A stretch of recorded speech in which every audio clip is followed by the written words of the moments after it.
wahdah wassalatu wassalamu ala man la nabiyya ba'dah. Amma ba'd.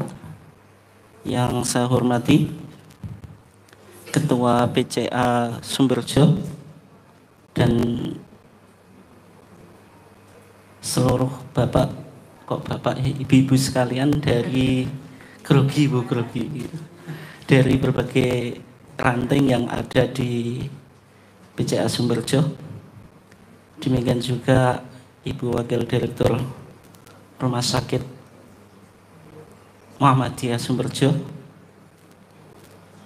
Alhamdulillah pada siang hari ini kita diizinkan oleh Allah Subhanahu wa taala untuk memiliki kesempatan tholabul ilmi dan juga tafaqquh fiddin, mendalami agama di dalam forum atau majelis yang luar biasa, Bu, yang berkaitan dengan fikih kewanitaan, dan secara khusus nanti kita akan mengkaji dan mungkin banyak diskusi atau dialog, Bu, ya, karena jenengan sudah berpengalaman kemarin bagaimana berinteraksi kepada pasien, apa-apa saja problem yang dihadapi dan juga ditanyakan itu.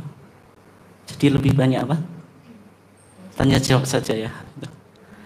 Kemudian salawat dan salam semoga tetap terlimpahkan kepada Nabiullah Muhammad SAW, keluarganya, sahabatnya, dan seluruh orang yang mengikuti sunnahnya sampai hari kiamat. Ibu-ibu sekalian yang dimuliakan Allah, jadi kita akan mengkaji tentang fikih wanita, secara khusus tentang fikhul wiladah, fikih kehamilan, hukum dan permasalahan. Ya, permasalahan itu yang sudah jenengan dapatkan di lapangan ketika kunjung ke pasien. Tapi sebelumnya, karena kajian kita nuansanya ketarjian, ya, saya penting untuk menyampaikan bagaimana corak pemahaman agama dalam perspektif Muhammadiyah. Muhammadiyah dalam memahami agama itu ada wawasan tajdid. Wawasan apa? Tajdid. Tajdid itu pembaruan. Nah, itu, ya. Maksudnya tajdid di dalam Muhammadiyah itu apa? Tajdid itu maknanya dua. Yang pertama purifikasi. Purifikasi itu apa? Pemurnian. Maksudnya apa? Muhammadiyah mencoba memurnikan ajaran agama Islam ini sesuai sumbernya, yaitu Al-Quran dan As-Sunnah As-Sahihah atau Maqbulah. Jadi istilah yang digunakan oleh Muhammadiyah itu sunnahnya apa? Sahihah atau Maqbulah, yang mencakup hadis sahih dan hadis hasan. Kalau hadisnya dhaif tidak dipakai. Tajdid dalam arti purifikasi itu dilakukan oleh Muhammadiyah dalam dua bidang. Yang pertama dalam bidang akidah. Dalam bidang apa? Akidah, yaitu keyakinan. Kemudian yang kedua dalam bidang ibadah. Dalam bidang apa? Ibadah. Monggo, selamat datang. Oke, Dokter Toto. Oke. Oke. Jadi dalam bidang akidah dan ibadah, tajdid yang dilakukan Muhammadiyah bermakna apa? Purifikasi. Sehingga kalau Muhammadiyah bicara ibadah dan akidah, itu selalu Quran dan Sunnah. Selalu apa? Quran dan Sunnah. Kemudian tajdid yang kedua itu maknanya dinamisasi. Dinamisasi itu artinya Muhammadiyah bisa berkembang sesuai dengan konteks kemajuan apa? Zaman. Muhammadiyah tidak pernah anti modernitas itu. Ilmu pengetahuan diterima atau enggak di Muhammadiyah? Diterima gitu. Kenapa demikian? Supaya agama ini relevan dan sholihun likulli zamanin wa makan, sesuai dengan waktu dan zaman gitu. Itu tajdid yang kedua, maknanya apa? Dinamisasi. Dilakukan oleh Muhammadiyah dalam konteks muamalat dunyawiyah. Muamalat apa, Bu? Dunyawiyah. Muamalat dunyawiyah itu segala urusan keduniaan yang tidak ada hubungannya dengan apa? Akidah dan ibadah. Contohnya Muhammadiyah menggunakan hisab. Kenapa hisab? Karena cara menentukan kriteria awal bulan itu bukan masuk ranah ibadah. Yang ibadahnya apa? Puasanya. Sehingga bisa berkembang sesuai dengan konteks apa?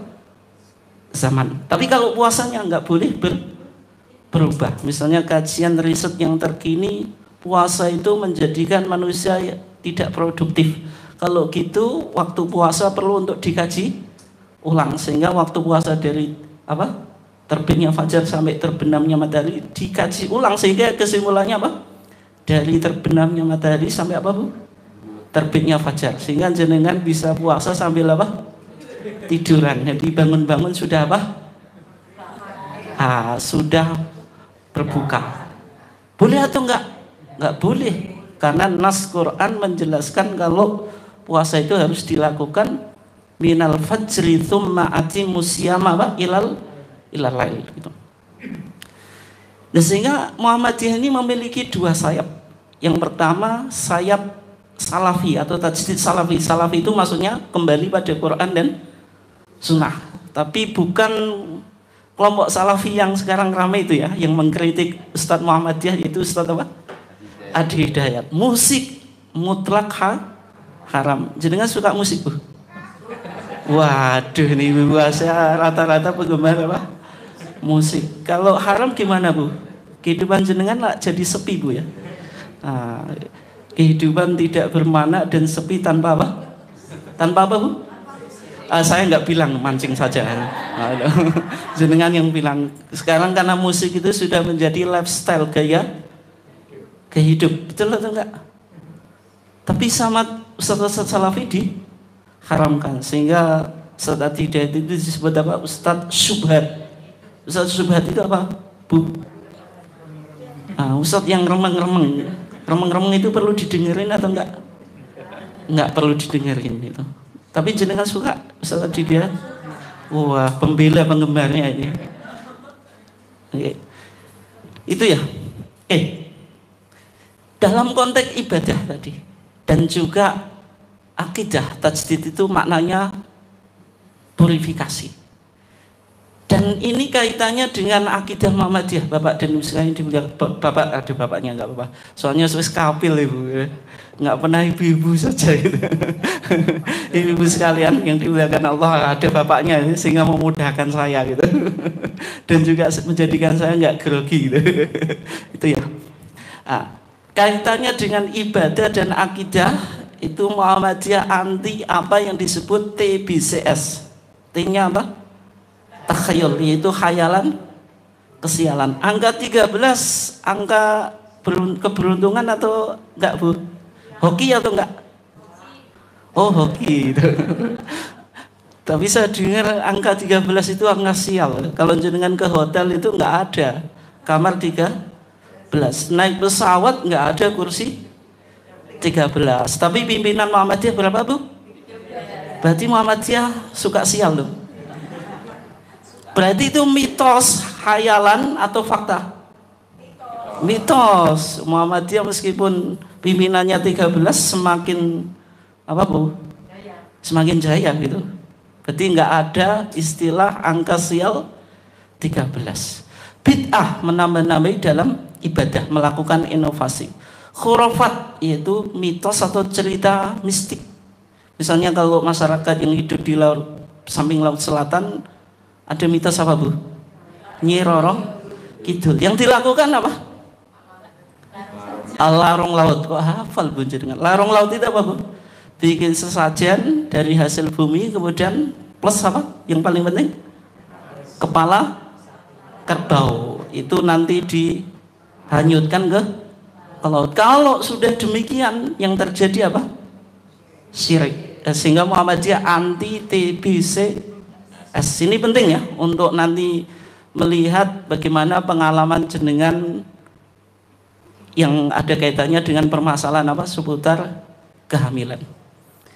Ada sebuah teori Bu, tapi nggak usah takut ya, yang biasanya ngaji kok ada teori gitu. Biasa saja. Ini soal saya permudah bahasanya. Ada Arnold van Gennep ya. Dia seorang sarjana balat menulis buku namanya Rite of the Passage yang berkaitan dengan ritual manusia itu apa? Menjalani hidup. Ada 4 ritual yang selalu dilakukan oleh manusia dalam kehidupan. Fase ini yang menandai perpindahan dari satu fase ke fase yang lain. Yang pertama, kelahiran. Ada upacara atau enggak? Ada. Apa saja, Bu? Perokokan. Wah, itu pengalaman kemarin, Bu ya. Apalagi, Bu? Hah?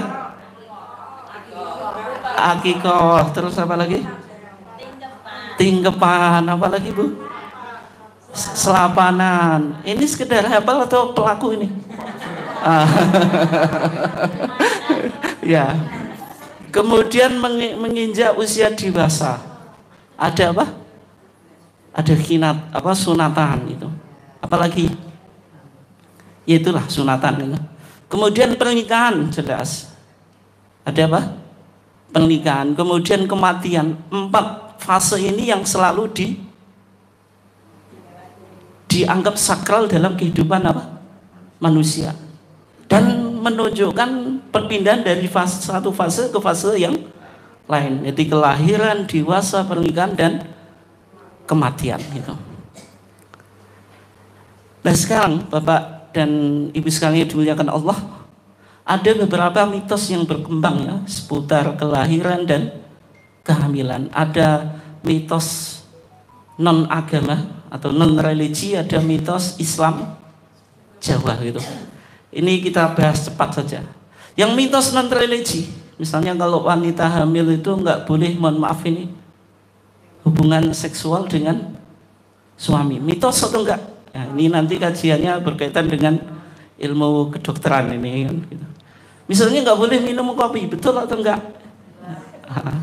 Boleh atau enggak, Bu? Bagi bapaknya nggak boleh menyembelih hewan, menyembelih ayam nggak boleh. Nanti kalau menyembelih akan mengakibatkan apa? Anaknya cacat. Nggak boleh makan nanas dan durian. Jenengan suka durian, Bu? Suka ya? Itu. Kemudian berolahraga boleh atau enggak? Boleh, Bu? Kalau olahraganya angkat besi, Bu? Boleh, Bu? Menyesuaikan, boleh. Kalau kemudian memegang kucing, boleh atau enggak? Hah? Nah itu. Ini beberapa mitos, tapi tidak ada hubungannya dengan agama gitu. Kemudian ada 4 upacara adat kehamilan masyarakat Islam Jawa. Mampati. Mampati itu bulan keberapa, Bu? Bulan ke-4 itu, yang menandakan roh itu sudah ditiupkan itu. Ada tingkepan. Nah, ini, Bu. Tokohnya siapa, Bu? Tingkepan itu. Nah, itu tahu bapaknya, yang jauh malah bapaknya, ibu-ibu malah nggak tahu, hanya tingkepan saja, Bu ya. Tokohnya siapa, Bu? Niken Satingkep. Niken Satingkep ya. Itu seorang tokoh yang hidup di masa kerajaan apa? Kerajaan Majapahit itu. Kerajaan Kediri ya. Ketika itu rajanya Raja Jayabaya. Niken Satingkep itu punya suami namanya Sedia gitu. Dia sebenarnya sudah punya anak 9 anak, hanya saja apa? Anaknya ini semuanya meninggal. Kemudian ingin punya anak lagi. Ternyata nggak berhasil-hasil, Bu. Waktu dulu belum ada RS ini, belum ada gitu. Jadi ahli apa? Ahli kandungan belum ada gitu. Belum ada ketika itu. Sehingga konsultasinya ke raja itu. Maka raja menyarani supaya melakukan ritual tertentu. Di antara ritualnya, Bu, kalau orang tingkepan itu pakai kelapa, 2 kelapa kan biasanya. Digambarin apa, Bu? Hah? Arjuna. Kenapa, Bu, kok Arjuna? Nah, kalau anaknya perempuan lah nanti jadi tampan bermasalah, Bu. Ayat 2. Itu ya. Itu asal mula apa? Tingkepan gitu. Tapi tingkepan itu sebenarnya sama apa? Umat Islam Jawa itu dihubungkan dengan agama, Bu. Meskipun ini apa? Digaduk-gaduk no, tapi saya nggak bilang cocologi loh, Bu. Cocologi tahu nggak? Cocokologi kok, cocologi. Bukan cocok-cocokan ya. Memang kisahnya Nabi Adam sama Siti Hawa itu. Ketika usia kandungan Siti Hawa itu sudah kandungan tua, itu Nabi Adam itu berdoa kepada Allah supaya anaknya diberkahi. Tapi kan ini kandungan usia tua, tapi tingkep itu di bulan keberapa, Bu? 7. Kenapa kok tidak di bulan ke-9 gitu? Nah, dimaknai ke sana, Bu ya, itu ya. Kemudian ada merocoti, ada jenang procot itu. Ini sekarang masih umum atau enggak, Bu? Merocoti? Sebagian masih, sebagian enggak ya. Kemudian daweti ada istilahnya dawet pelencing. Dawet itu bikin apa? Bikin dawet. Pelencing itu apa? Di bahasa Jawa pelencing itu kan? Hah? Pelencing itu. Awakmu teko terus pelencing itu. Sak ceretan ya bahasa Jawa itu ya. Maksudnya apa? Maksudnya seorang suami dan istri bikin dawet, nanti dijual ke siapa? Ke siapa? Ke anak-anak kecil. Belinya pakai apa, Bu? Pakai kreweng. Kok jenengan nggak nyambung, Bu? Mau tingkepan aja tuh. Nggak tahu ya. Belinya pakai apa? Kreweng gitu. Itu disebut apa? Daweti. Kenapa demikian? Karena seorang pastri ya, pasangan suami istri itu harus apa? Berbuat baik kepada anak-anak supaya apa? Nanti bayi yang dilahirkan apa? Semakin berkah. Itu contoh 4 upacara adat masyarakat Islam Jawa gitu. Luar Jawa nggak ada ya. Nah sekarang Bapak dan Ibu sekalian yang dimuliakan Allah, kalau kita lihat tentang fatwa tarjih ya, yang sering ditanyakan itu memang tingkepan. Tingkepan itu usia kandungan 7 bulan. Ketika majelis tarjih menjawab tentang hukum tingkepan itu, yang disebut tingkepan atau mitoni itu 7 bulan. Itu memang apa? Majelis tarjih mengatakan ini hanya budaya Jawa. Dan Islam masuk budaya, Islam masuk Jawa, Bu. Sebenarnya budaya Jawa itu budaya yang luar apa? Luar biasa. Budaya yang memiliki keterbukaan. Kemudian apa, Bu? Religi. Kemudian apa, Bu? Ramah. Sehingga Islam masuk ke Jawa itu terjadi peperangan atau tidak? Tidak.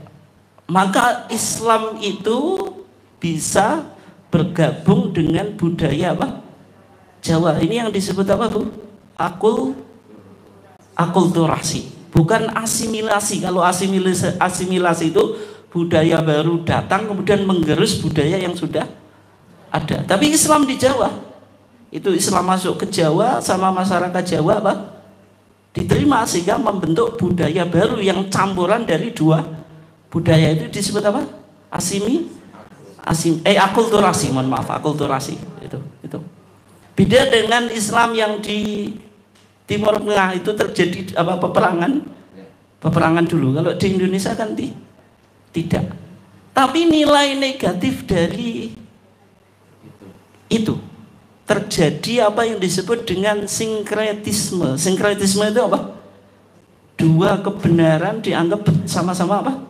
Benar. Sehingga Islam ya, budaya Jawa ya gitu. Sehingga muncul Islam yang disebut dengan Islam apa? Islam kejawen. Saya nggak mau katakan itu dok, itu bahaya. Islam apa? Kejawen itu. Islam kejawen ya Islam, tapi ya masih bikin sesajen gitu. Nah, Nah, makanya dalam fatwa tarjih tingkepan itu dianggap bukan bagian ajaran agama Islam. Tapi kalau jenengan bikin tingkepan, kalau syukuran boleh Bu ya. Syukuran boleh. Tapi kalau misalnya jenengan hamil, bikin syukuran boleh atau enggak? Boleh gitu. Tapi kalau jenengan percaya mitos tingkepan tadi, ini kan satingkep tadi. Kalau jenengan nggak bikin tingkepan nanti akan terjadi masalah pada apa? Bayinya. Yang semacam itu nanti masuk apa? TBC S. Tapi kalau jenengan sekedar bikin syukuran boleh atau enggak? Boleh saja itu. Bisa dipahami ya? Nah itu. Sekarang Bapak dan Ibu sekalian dimuliakan Allah. Ketika bayi lahir biasanya ada diapain Bu? Diadani itu. Memang dalam mazhab Syafi'i itu ada anjuran untuk mengadani bayi yang baru lahir itu. Diadani di kuping yang bagian mana Bu? Kanan, dikomati kiri. Apakah itu jelek? Sebenarnya tidak jelek gitu. Karena apa? Mendengarkan bayi yang masuk ke dunia itu kalimat apa? Kalimat tauhid sebagaimana yang ada dalam lafaz azan. Tapi yang menjadi masalah kalau di Muhammadiyah ada hadisnya atau tidak itu? Sebenarnya ada hadisnya gitu. Ada apa? Hadisnya ketika Hasan dan Husain itu lahir, maka yang dilakukan Nabi apa? Adzana fi udhunihil yumna. Nabi itu mengadzankan di telinganya yang kanan. Wa aqama fi udhunihi al yusra, dan mengqomati di telinganya yang kiri. Tapi hadis ini Bapak dan Ibu sekalian dimuliakan Allah, setelah dikaji oleh majelis tarjih ya, ternyata hadis ini diperdebatkan di kalangan para ulama. Meskipun ada ulama juga yang mengamalkan hadis ini, misalnya Ibnu Qayyim al-Jauziyah. Tapi di kajian majelis tarjih, menurut Imam As-Suyuti, hadisnya itu lemah. Hadisnya apa? Lemah. Dhaif gitu. Sehingga kalau kita baca di HPT jilid 1, di tuntunan yang berkaitan dengan akikah itu tidak ada anjuran untuk mengadani bayi yang dilahirkan. Kalau sikap Muhammadiyah semacam itu Bu ya. Tapi kita juga nggak bisa keras loh, karena ini hadisnya masih debatable. Memang ada hadisnya ada, cumanya sebagian ulama menyatakan itu dhaif, sebagian menganggap hasan, boleh diamalkan. Tapi kalau Muhammadiyah apa? Tidak mengamalkan. Yang semacam ini kita boleh punya pandangan Bu, tapi kalau apa jenengan terlalu keras itu berisiko, karena status hadisnya masih debatable. Bisa dipahami atau enggak? Ya, berarti tapi kalau di Muhammadiyah apa? Tidak ada tuntunan mengadani. Tapi kalau ada orang yang mengadani, kita bukan warga Muhammadiyah atau apa, ya silahkan saja. Kan memang ada hadisnya, cumanya hadisnya tadi ada perdebatan. Tapi kalau kita merujuk pada fatwa tarjih, hadisnya dinyatakan dhaif karena Al-Imam As-Suyuti, ahli hadis dari Mesir itu, dari Asyut itu, saya pernah kunjung ke kuburannya Imam Suyuti. Beliau mendhaifkan hadis yang berkaitan dengan apa? Adzan untuk bayi gitu. Oke. Berikutnya, ibu-ibu sekalian yang dimuliakan Allah. Ketika seorang ibu melahirkan, itu juga muncul beberapa ritual atau upacara apa? Jawa. Yang pertama apa, Bu? Brukon itu. Hari-hari dulu, hari-harinya dulu. Hari-hari itu apa? Duluri bayi ya bosone ya. Hari-harinya diapain Bu? Dipendem Bu, mendem hari-hari. Ketika hari-hari dipendem, apakah syukur dipendem itu atau ada ritual-ritual tertentu? Apa Bu? Kasih micin. Kasih apa lu gitu? Kok micin? Kok micin? Kasih garam. Apa? Kasih apa? Enggak, sebelumnya saya pernah tuh. Enggak. Hari-hari itu kan ditaruh di kuali. Dikasih apa? Kasih apa? Kok pensil? Hah? Kasih pulpen, kasih pensil juga? Enggak, selain itu kasih apa? Kasih garam, betul tuh. Ingat saya kasih garam itu. Enggak, terus kasih apa lagi? Tapi kalau dalam perspektif kedokteran, dokter, itu ada perawatan hari-hari atau enggak sebenarnya? Enggak ada ya. Dicuci saja ya untuk memperlakukan secara baik ya itu. Nah, kasih garam, kemudian kasih godong itu, daun apa gitu saya lupa gitu. Daun waru. Kalau jenengan langsung kasih apa Bu tadi? Pensil sama buku sekalian itu. Komputer juga. Tapi HP-nya jangan dimasukin di situ. Wah itu. Kasihan nanti jenengan itu. Bukan bayinya, bukan area-area jenengan itu. Nah, setelah itu dia apa? Ditanam. Di mana Bu nanamnya? Dekat pintu utama ya itu. Berarti tandanya kalau penghuni rumah itu baru kelahiran ada apa? Area-arinya. Ya sebentar Bu. Ya maksudnya ada tuh area-ari yang ditanam tadi. Dikasih lampu, dikasih apa Bu? Dikasih bunga enggak itu loh apa? Kurungan ya. Ada berkat. Itu sampai selapan Bu ya. Selapan itu 35 hari itu. 40 atau 35? Sampai 40 Bu ya. Ya itu. Itu mendem hari-hari. Kalau dalam pandangan Islam apa? Ya sekedar tadi ditanam. Tanamnya di mana? Ya di mana saja gitu. Itu ya. Jadi kalau warga Aisyah, ibu-ibu Aisyah nggak usah gitu Bu, dikasih lampu, dikasih kurungan itu, nggak usah. Rumahnya udah di keramik. Oh, rumahnya sudah di keramik. Ya cukup ditanam saja gitu, Oke. Kemudian yang kedua perokokan. Perokokan itu kalau hari ini lahir besok perokokan. Perokokan boleh atau enggak? Boleh atau enggak Bu? Nah, kalau niatnya syukuran saja boleh gitu. Boleh gitu. Maksudnya tidak diniati apa ya syukuran saja gitu. Tapi nggak usah besar-besar. Nanti kalau jenengan berkuahnya besar, nanti untuk akikohan nggak uman duwe. Itu harus diprioritaskan mana skala yang prioritas. Karena berkuahan itu budaya, tapi kalau akikoh apa? Agama. Gitu. Kemudian sepasaran hari keberapa? Kelima gitu.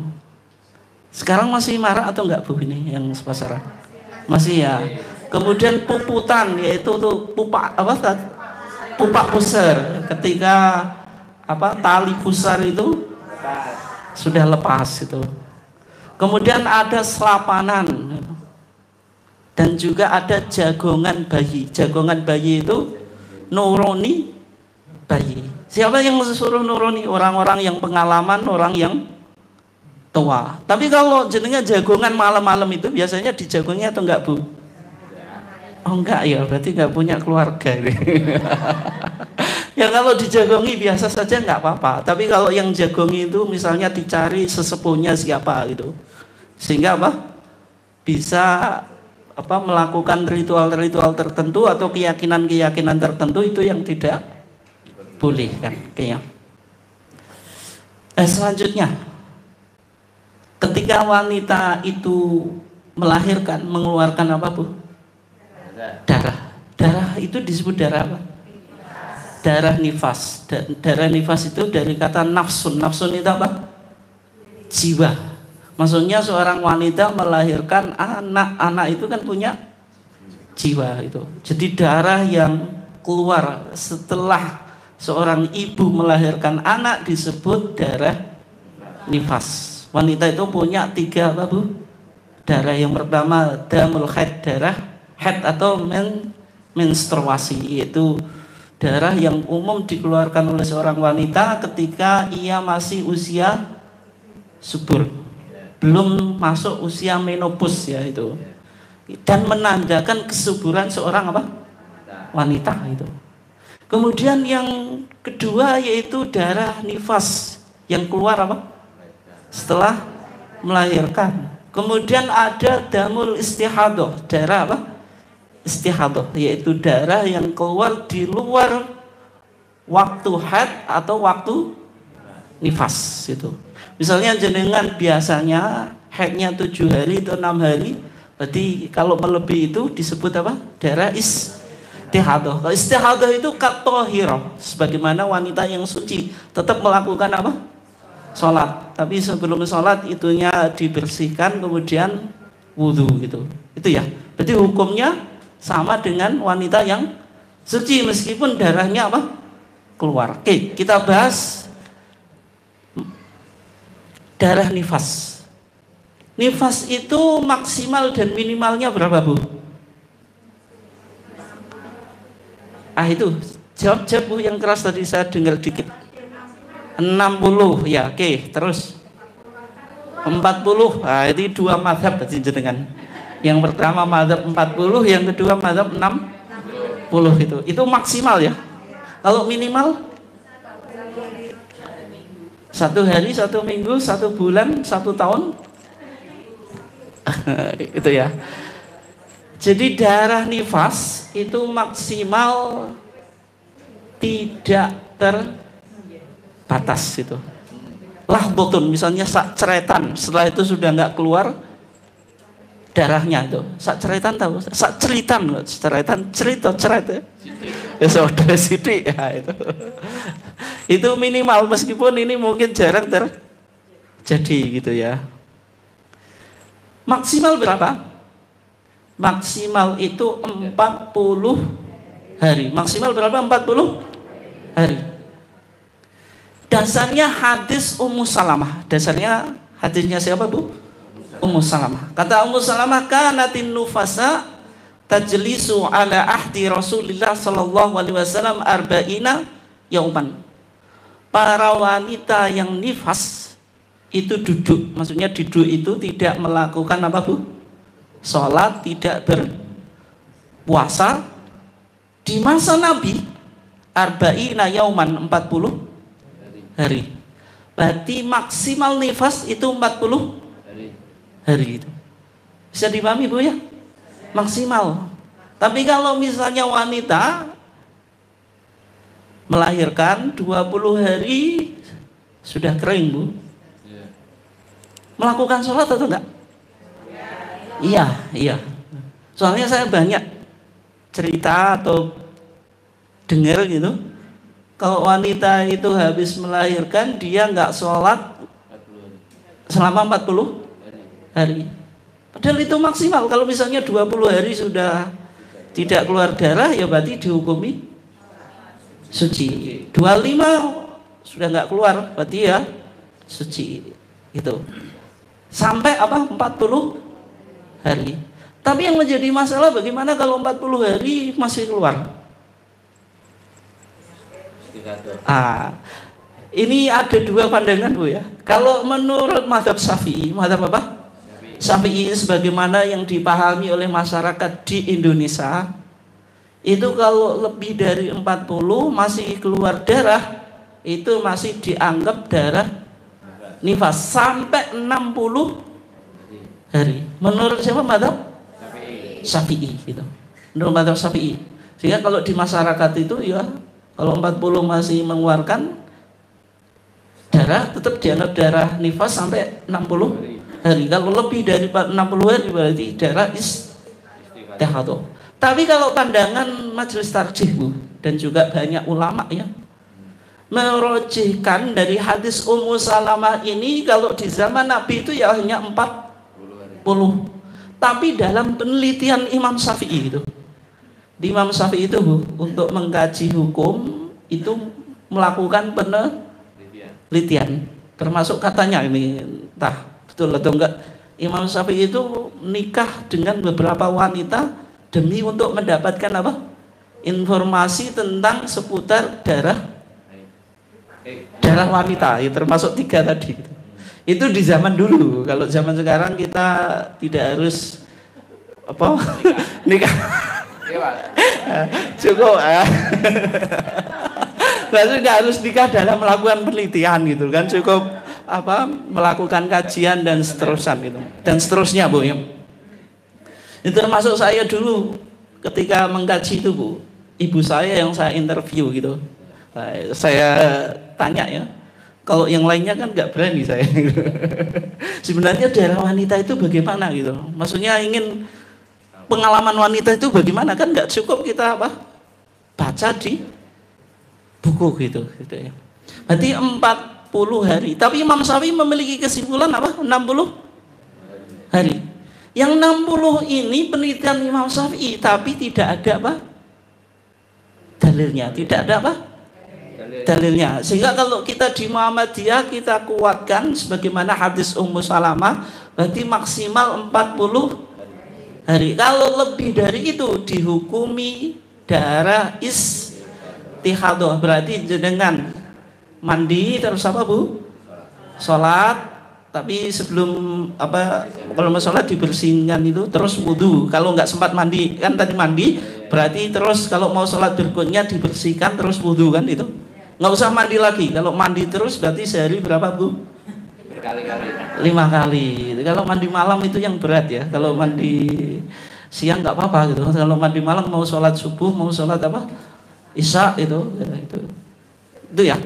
Berarti lebih dari 40 hari dihukumi apa? Darah istihadah gitu. Oke. Jelas Bu ya? Oke, nanti kita perdalam waktu tanya jawab ya. Berikutnya, wanita nifas itu tidak sholat. Sholat atau enggak Bu? Suka Bu? Nah, kalau pas pray suka atau malah biasa-biasa saja Bu? Puasa iya atau enggak Bu? Tidak. Oh saya wanita solihah, meskipun saya haid tetap puasa imani bulan Ramadan. Boleh atau enggak Bu? Enggak boleh. Puasanya enggak sah semacam itu ya. Enggak sah. Tapi kalau sholat diqodoi atau enggak Bu? Tidak. Kalau puasa Bu? Qodho. Kenapa sholat diqodoi? Kok puasa diqodoi, sholat tidak diqodoi Bu? Oh, itu Bu ya. Kalau sholat Bu? Tiap hari. Kalau jenengan suruh qodoi berat atau enggak Bu? Wah, berat ya. Berarti tiap bulan jenengan harus mengqodoi apa? Sholat itu. Tapi kalau puasa, karena puasa itu ibadah sanawiyah, 1 tahun hanya 1 bulan, dan itu bisa dihitung gitu. Nah, maksudnya kan puasa itu kan waktunya kan lama tuh, dari terbit fajar sampai terbenam matahari. Tapi kalau sholat sehari 5 kali itu kalau menghitung jenengan qodoi bisa jadi lupa gitu. Oh saya sudah qodho keberapa ini. Tapi kalau puasa lupa tuh enggak Bu? Oh, kadang-kadang lupa Bu. Jenengan qodhonya di bulan apa Bu? Habis puasa, betulan Bu. Oh, nggak menuju, nggak kalau sudah dekat apa deadline itu di bulan Rowah atau Sa'ban tahun yang akan datang, bukan gitu Bu? Kadang kala atau yang paling sering itu Bu? Yang sering itu Bu ya? Boleh atau enggak Bu itu? Kok boleh? Semacam itu juga dilakukan Aisyah Bu. Aisyah itu qodhoinya itu di bulan apa? Di bulan Sa'ban, Ruwah Ramadan yang akan datang. Itu yang dilakukan apa? Aisyah. Tapi jenengan tiru Bu. Oh saya habis ngaji dapat ilmu kan ini. Tapi kalau Aisyah bukan karena malasnya Bu ya. Kalau jenengan kata Aisyah, makana yakunu alayya shaum min Ramadan. Saya punya hutang puasa daripada bulan Ramadan. Fama astati'u an aqdiyahu illa fi Sa'ban. Saya enggak bisa mengqodhoinya kecuali di bulan apa? Sa'ban gitu. Itu. Itu yang dilakukan apa? Aisyah. Sehingga Aisyah itu ya kadang-kadang Sawalan dulu, Senin Kamis dulu, kalau Sa'ban baru nyaur. Kalau jenengan Bu? Betulan Bu. Itu ya, itu. Intinya boleh Bu, tapi kalau mensegerakan kebaikan tentu lebih apa? Baik. Wasari'u ila magfiratin apa? Min rabbikum. Nah itu. Dasarnya tadi hadis Aisyah juga Bu. Ketika Aisyah menjelaskan wanita di zaman Nabi itu kunna nu'maru biqada'is shaum wala nu'maru apa? Biqada'is shalah. Kita diperintahkan untuk mengqadha puasa tapi tidak diperintahkan untuk mengqadha salat. Oke. Wanita nifas itu hukumnya sama dengan wanita haid. Ini jenengan catat Bu. Wanita nifas hukumnya sama dengan wanita apa? Haid. Berarti tidak salat, la tusolli, tidak puasa wala tasum. Tapi kalau tadi apa? Puasa apa? Diqadai. Kalau salat tidak. Wala tuta'u, tidak boleh dia apa? Digauli oleh suaminya hatta taghtasila ba'da dhuhri, sampai dia apa? Suci setelah sampai dia apa? Mandi setelah apa? Suci itu. Oke ya. Ini kalau wanita haid ya, wanita apa? Haid itu. Oke. Berikutnya puasa itu. Ini penting ya. Kalau wanita hamil dan menyusui, puasa tuh enggak Bu? Oh, jenengan solihah semuanya ya Jawa ya. Enggak ada yang tidak solihah Jawa. Puasa tuh enggak Bu? Ada yang puasa, ada yang tidak. Pengalaman jenengan pasti puasa Jawa. Solihah semuanya Kak. Amin, amin Bu. Tapi wanita yang hamil dan menyusui itu boleh tidak berpuasa. Alasan tidak berpuasa apa Bu? Alasannya Bu, wanita hamil dan menyusui itu. Alasannya apa? Kesehatan. Kesehatannya siapa Bu? Si bayi. Takut pada dirinya jenengan atau pada bayinya? Dua-duanya. Yang semacam ini menurut mazhab Syafi'i Bu, karena jenengan takut pada diri sendiri qadha, takut pada bayinya fidyah, double Bu berarti. Qadha dan fidyah. Ini saya serius meskipun saya guyon dalam menyampaikan. Coba tanyain pada Pak Kiai. Kalau wanita, Pak Kiai itu yang bermadzhab Syafi'i itu loh. Kalau wanita hamil dan menyusui, dia tidak berpuasa, takut pada dirinya dan bayinya, pasti jawabannya dua. Qadha kenapa? Karena dia tidak puasa. Fidyah kenapa? Karena dia takut pada kesehatan dan keselamatan apa? Bayinya. Itu mazhab Syafi'i semacam itu. Jadi dilihat dulu, kalau dia hanya takut pada dirinya, qadha. Dirinya dan anaknya apa? Qadha dan fidyah. Dalam pandangan siapa? Mazhab Syafi'i itu. Tapi kalau dalam pandangan Majelis Tarjih Bu, Muhammadiyah Bu, Muhammadiyah itu cara beragamanya mudah Bu. Ini prinsip Muhammadiyah. Mudah tapi bukan asal mudah mengikuti hawa nafsu, kan enggak. Harus dalilnya apa? Kuat. Sholat tarawih kita berapa Bu? 11. Di luar Muhammadiyah berapa Bu? 23. 11 sama 23 banyak mana Bu rakaatnya? Banyak 23. Muhammadiyah pilih yang apa Bu? Yang mudah. Pilih yang 11 daripada 23. Tapi selesainya cepat mana Bu? Nah itu kalau kita pilih 11 itu memang karena kita anggap dalilnya yang paling kuat itu. Demikian juga ibu hamil dan menyusui cukup bayar fidyah kalau di Muhammadiyah. Cukup bayar apa? Fidyah. Tidak usah mengqadha. Dan ini ada hikmahnya Bu. Sebelum ditemukan KB, mohon maaf ini, wanita itu bisa melahirkan itu tiap tahun. Kalau ayam, ini guyonan saja Bu, nggak usah dimasukin. Ayam sing suka mana itu apa Bu? Ah itu jenengan yang saya jenengan yang bilang, kalau saya bilang pasti jangan marah ke saya. Rezeki. Kalau tiap tahun hamil, menyusui dan seterusnya, kira-kira ngodoinya kapan? Hah? Bisa atau enggak? Kalau anaknya 5 berarti 5 tahun jenengan. Satu puasa itu kan 1 bulan, 30 kali 5 coba dihitung saja itu. Itu bisa mengkodoi atau enggak? Sehingga Muhammadiyah mengatakan kalau wanita hamil dan menyusui cukup bayar fidyah itu ya.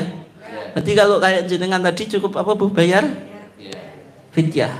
Yang kedua, hikmahnya ada dimensi sosial, ibadah yang manfaatnya untuk diri kita dan ibadah yang manfaatnya dinikmati oleh orang lain. Lebih baik mana, Bu? Nikmati orang lain. Kalau kita puasa, kepentingannya untuk siapa? Diri kita sendiri. Tapi kalau jenengan bayar fidyah, juga menyantuni fakir miskin, gitu ya. Oke. Selanjutnya, ini berkaitan dengan akikoh ya. Akikoh dan kelahiran anak al-akikotu wa sunnatul wiladah. Ini ada di HPT jilid 1. Yang pertama, kalau jenengan punya anak, Bu, bayinya lahir, yang pertama tandif itu dibersihkan gitu. Yang kedua tahnik itu bahasa Jawane dicetaki langit-langitnya ini dikasih yang manis. Kalau ya pakai madu atau pakai gedang, pokoknya sesuatu yang manis itu. Yang manis. Kalau Nabi dulu pakai korma itu. Itu namanya tahnik gitu. Cetak ibu diolesi gitu. Itu ya. Itu sebagaimana yang dilakukan oleh Nabi. Hadis Abu Musa ya. Ketika seorang bayi itu dilahirkan dibawa kepada Nabi, maka yang dilakukan Nabi ngasih nama dia Ibrahim. Fahannakahu, Nabi ngasih nyetai dengan korma. Wa ja'alahu bil barokah, Nabi mendoakan keberkahan gitu. Yang ketiga didoakan keberkahan. Doanya bagaimana? Ya terserah. Misalnya kalau jenengan mengucapkan selamat ke yang baru lahir, misalnya barokallahu lak, boleh gitu. Yang penting didoakan kebaikan.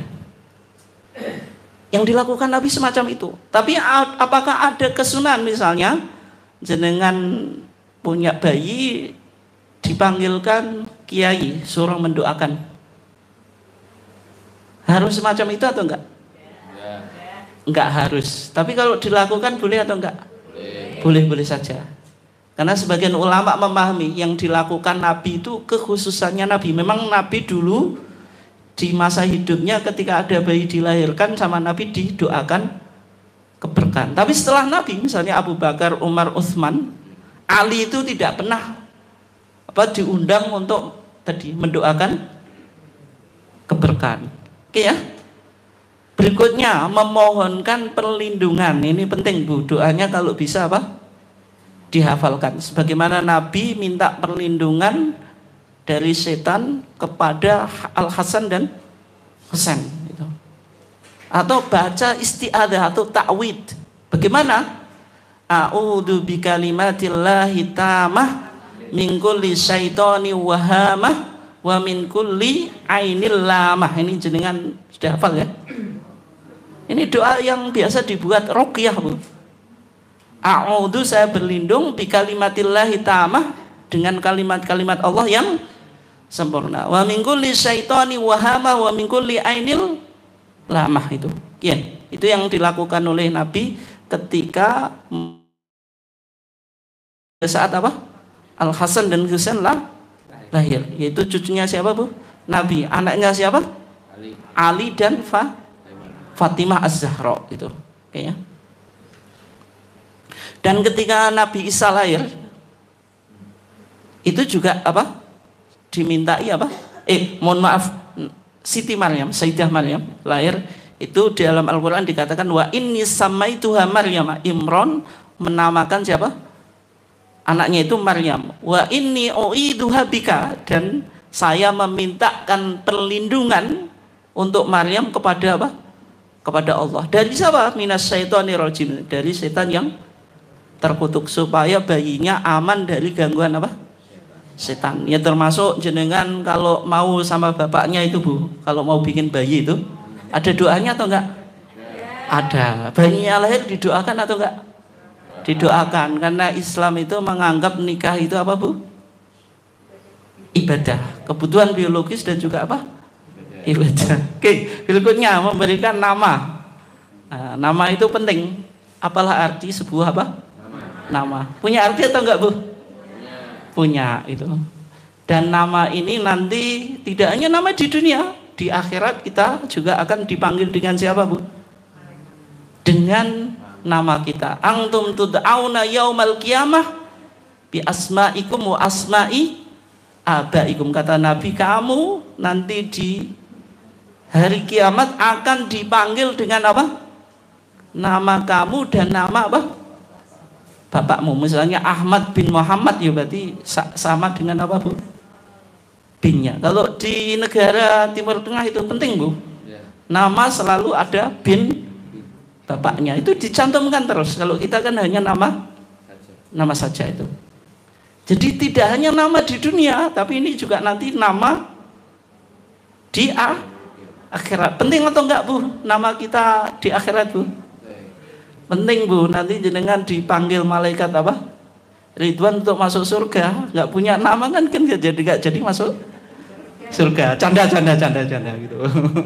Nanti bahaya, jenengan sudah beramal soleh di sana namanya nggak keluar. Tapi insya Allah nggak ada Bu, nggak ada. Itu di dunia kadang nama kita terselip, kalau di akhirat tidak ada. Maka kata Nabi, fa'asinu asma'akum, maka suruh memperbaiki apa?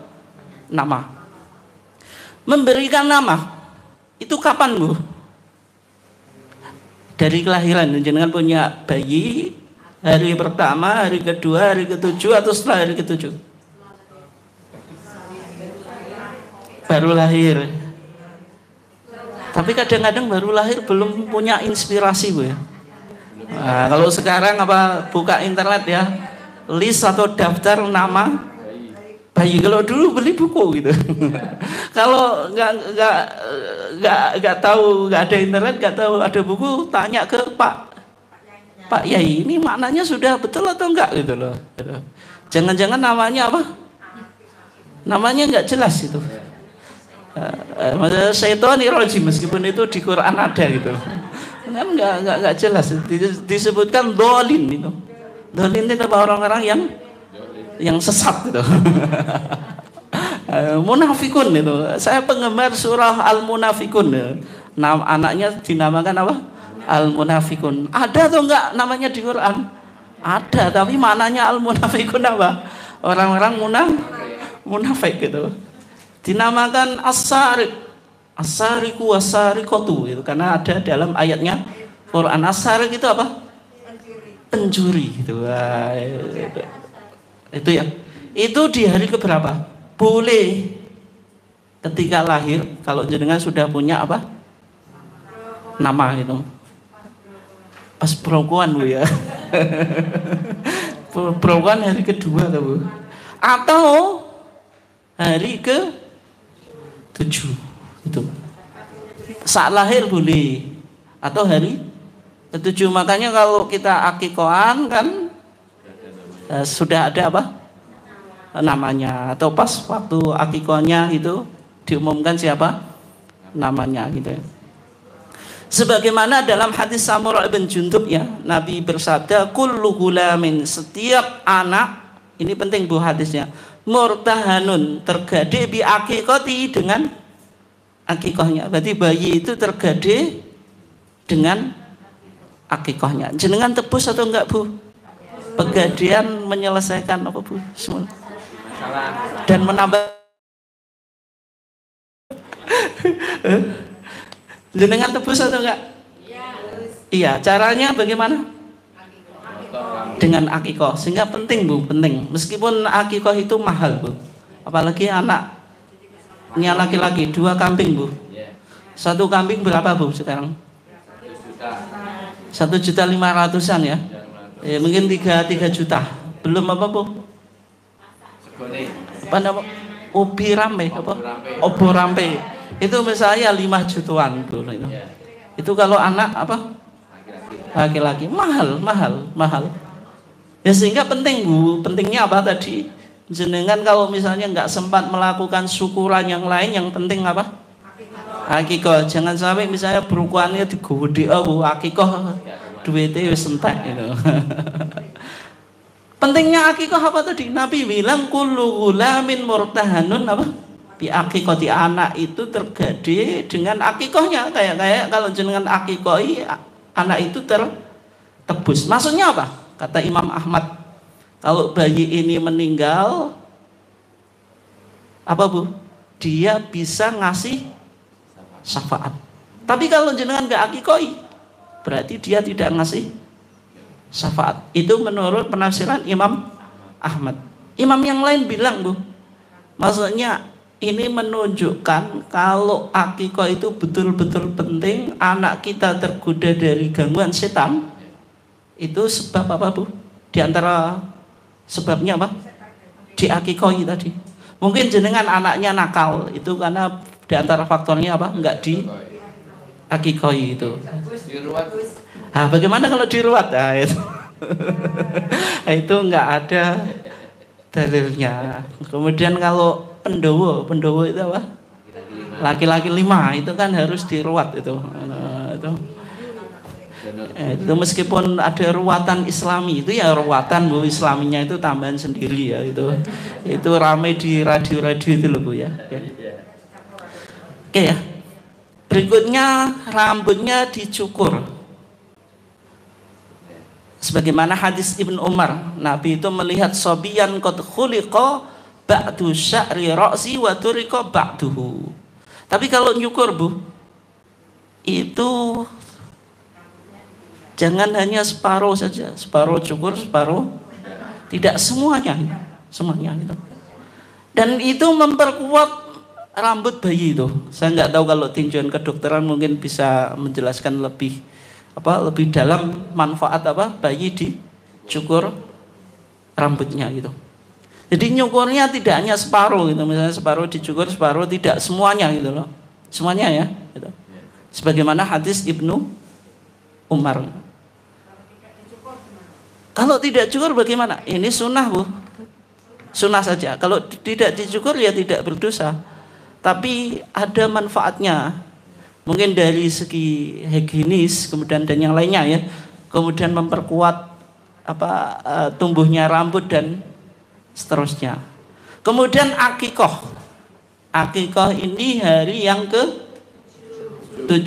Nabi bilang anil gulami syatan, kalau anaknya laki-laki 2 kambing, mukafiatan, yang keduanya apa? Seimbang atau sepadan ya. Wa anil jariyati syatun, kalau anaknya perempuan 1 saja. Berarti kalau laki-laki 2, kalau perempuan 1. Tapi yang menjadi masalah, saya anaknya laki-laki, saya nggak punya uang, boleh nggak akikah dengan 1 kambing? Itu disebut akikah atau bancaan Bu?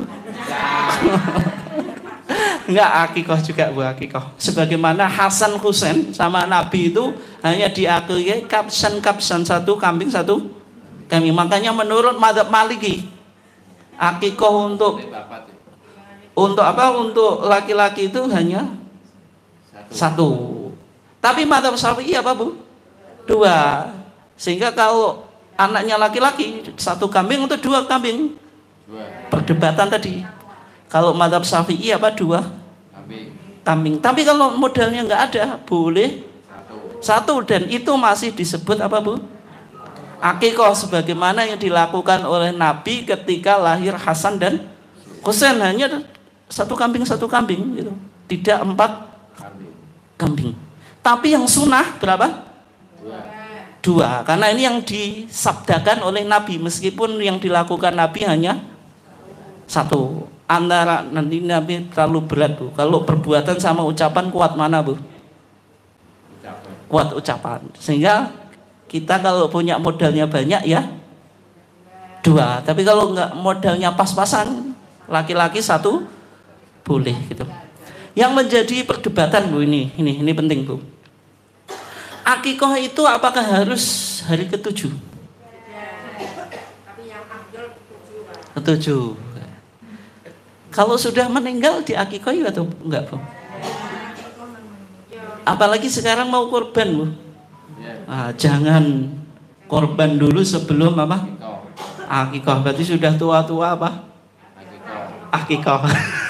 Jenengan dulu diakikahi bapaknya atau enggak Bu? Enggak tahu. Enggak tahu atau enggak Bu? Oh enggak tahu. Bapaknya enggak pernah cerita Bu.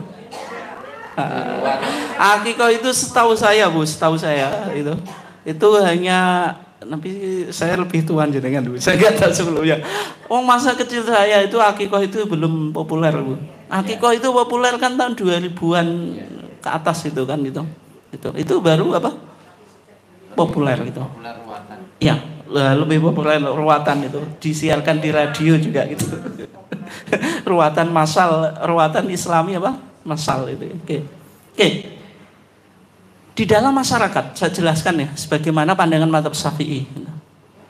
Akikah itu yang lebih baik hari ke-7. Kalau hari ke-7 tidak bisa, itu biasanya dikali.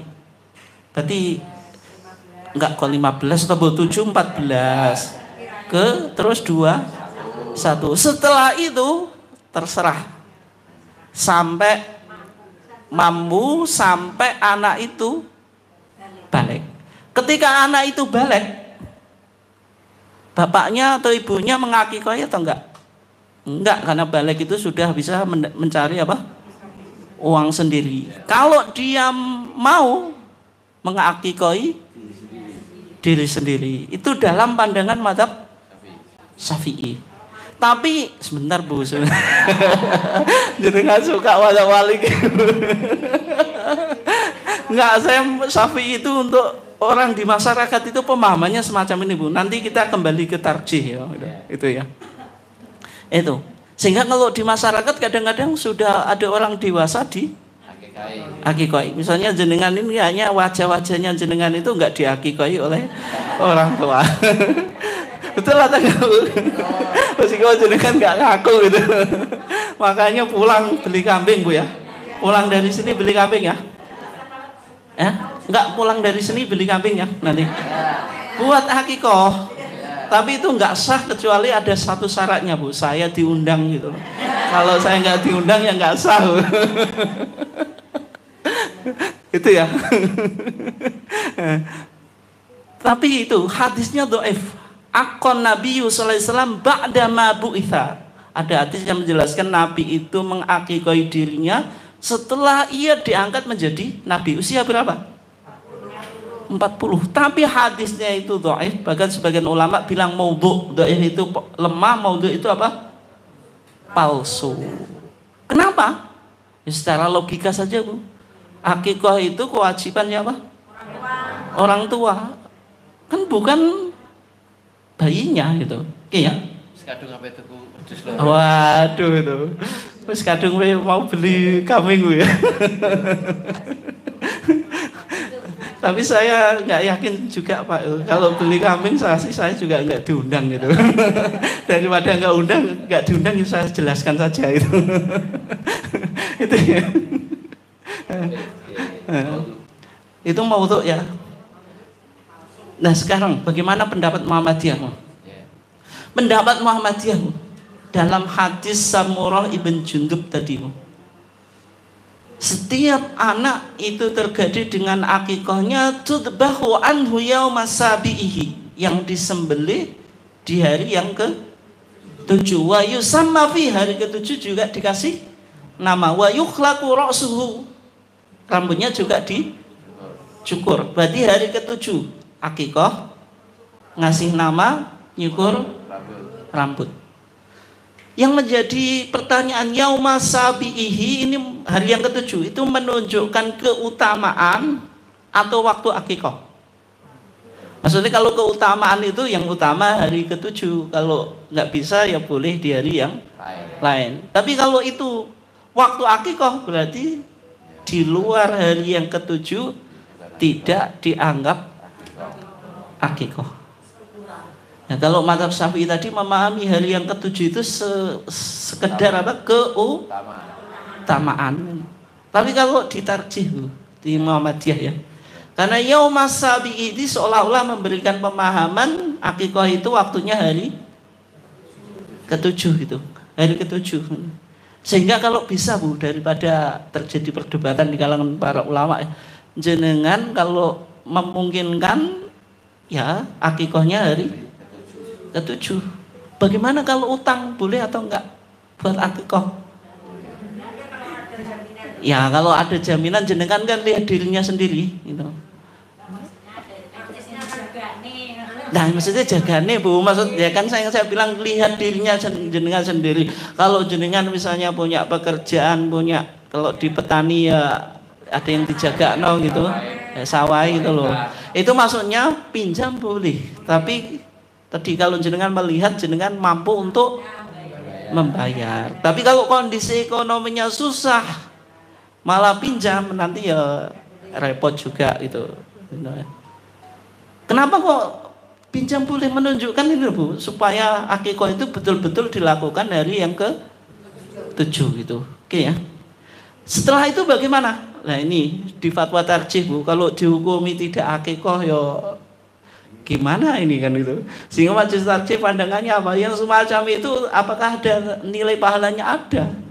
Tapi tidak sama dengan akikoh hari yang ke-7, bisa jadi nilainya syukuran saja. Oke ya. Jelas atau enggak Bu? Jelas. Dan sekarang kalau orang meninggal di akikoh itu tidak? Tidak. Kalau jenengan tadi wajahnya jenengan sudah saya terawang gitu. Kelihatannya enggak ada yang diakikohi waktu kecil gitu.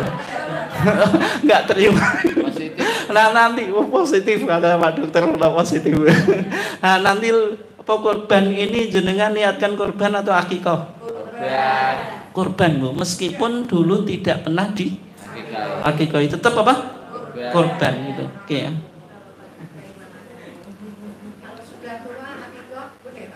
Tadi sudah kita bahas Bu.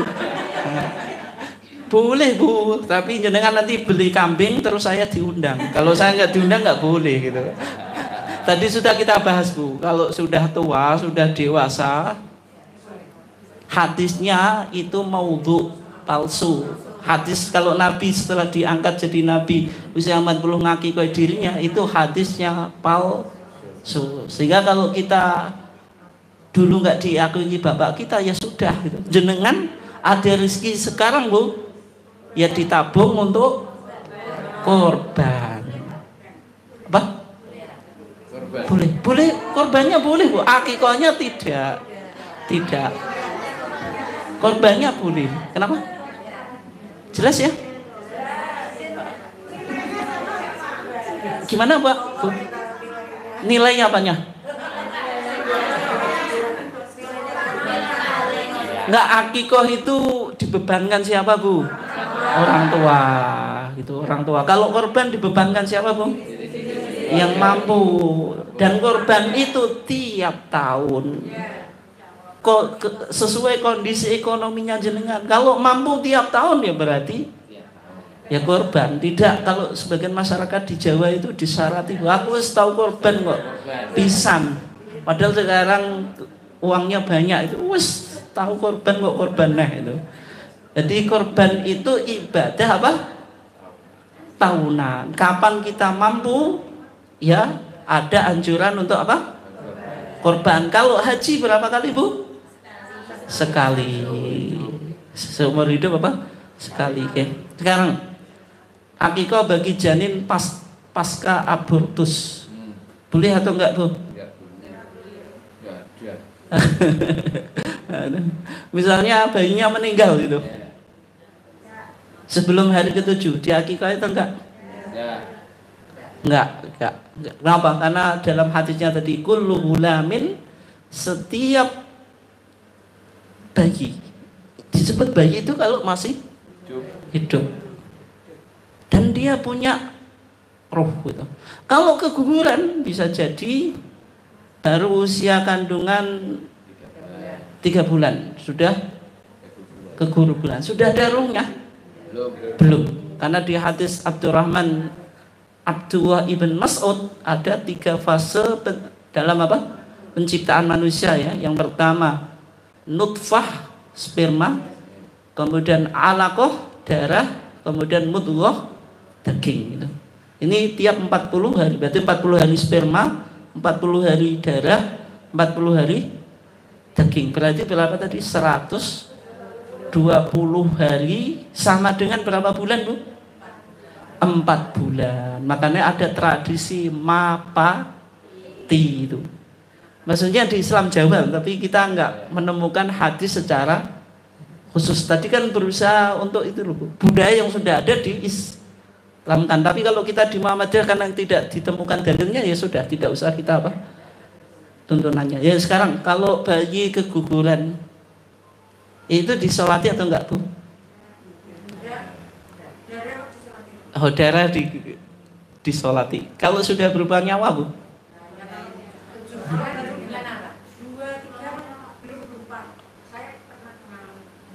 Berapa bulan, Bu? 2 bulan. Berarti 2 bulan belum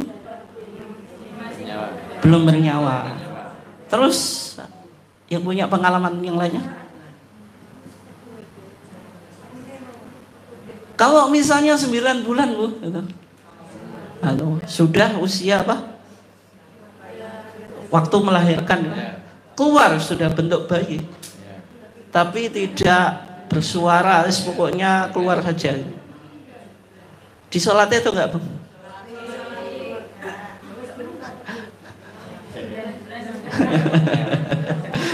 Jadi kelatokannya, Bu, di hadisnya idza istahalla sittu sulliya alaih. Kalau bayi itu berteriak, misalnya kalau lahir ngek gitu, berarti disolati.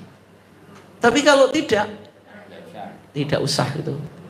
Kalau bersuara menunjukkan dia hidup. Kalau hidup berarti kita ada anjuran untuk mensolati gitu. Oke ya. Itu kira-kira apa topik-topik yang berkaitan dengan kehamilan, kelahiran dan seterusnya ya. Nanti untuk yang lainnya yang belum saya sampaikan mungkin bisa ditanyakan di diskusi ya ini. Ya, saya kembalikan ke Pak Ikhwan. Terima kasih, Ustaz. Sudah panjang lebar terkait darah wanita sampai pada akikoh. Kami persilahkan dari ibu-ibu sekalian untuk bertanya terkait hal yang mungkin pengalaman di rumah maupun ibu-ibu yang sudah terjun ke pasien. Ada pertanyaan terkait apa yang sudah disampaikan tadi. Kami persilahkan. Tanya pada dokter. Ada dokter ya. Oh, iya, makan. Pas bisa 7 hari. Habis itu bisa sholat. Apakah aman seorang wanita itu 2 hari setelah nifas melakukan gerakan sholat? Dokter mawon. Aman.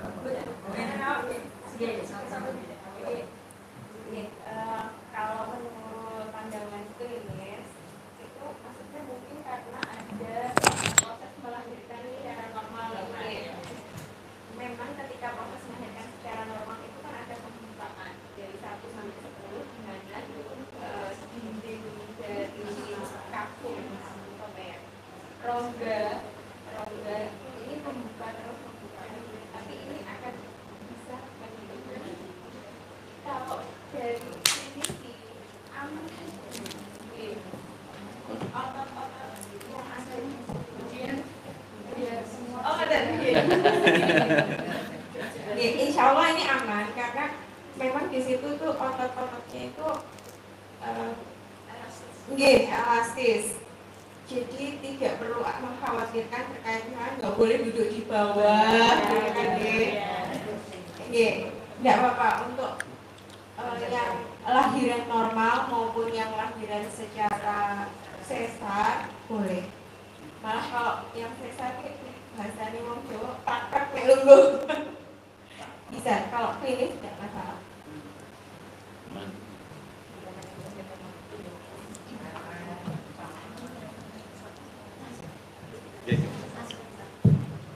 kasih. Saya akan menanyakan kepada Ustadz terkait dengan akikoh. Tadi sebenarnya sudah mau saya tanyakan, ternyata sudah dibahas bahwa akikoh kita tidak bisa mengakikoi diri sendiri.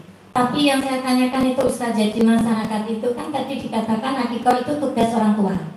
Nah, maksud tugas orang tua itu istilahnya membeli karena orang tua hasil kerja atau gimana? Karena yang di masyarakat sekarang itu gini, akikohnya itu anak mengasih orang tua uang, istilahnya memberi uang ke orang tua. Berarti kan orang tuanya hasilnya bukan hasil jerih payah orang tua. Nah itu niatnya, itu yang pertama, niatnya untuk akikoh anaknya. Yang kedua itu, Pak sama tak kayak duit aku akikoi. Nah itu yang kedua, dua masalah yang ada di masyarakat itu pripun Pak. Yang kebanyakan saya dengar itu seperti itu. Terima kasih. Ya.